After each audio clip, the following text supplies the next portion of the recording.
Hello viewers, আজ তোমাদের সামনে আমি একটা লোটে মাছের রেসিপি নিয়ে এসেছি। এখানে কিছুটা মাছ নিয়ে নিয়েছি, তারপরে পেঁয়াজ কুচি, টমেটো, লঙ্কা কুচি, ধনেপাতা কুচিয়ে নিয়েছি, আর রসুনটাকে গোটা রেখেছিলাম। এরপর রসুনটাকে একটু থেতো করে নিয়েছি।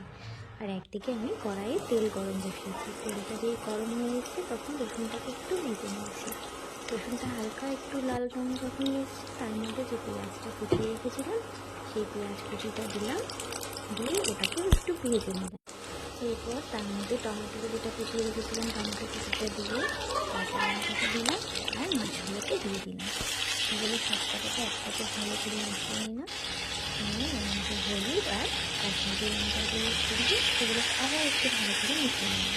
মিশিয়ে নেওয়ার পরে দেখো কত সুন্দর একটু কালার চলে এসছে এর মধ্যে। এরপরে আমি একটু নুন দেবো। এখনো পর্যন্ত নুন দিইনি, কারণ মাছটাতে এমনি প্রচুর পরিমাণে জল থাকে।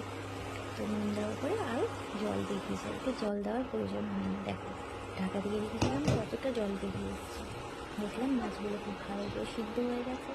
তারপরে ধনেপাতা কুচি ছড়িয়ে গরম গরম ভাতের সাথে খাওয়ার জন্য কিন্তু আমার লোটে মাছের রেসিপিটা সম্পূর্ণ তৈরি হয়ে গেছে। দেখো তোমাদের সবার কেমন লাগলো, যদি ভালো লেগে থাকে একটু ছোট্ট করে লাইক আর কমেন্ট করে দিও।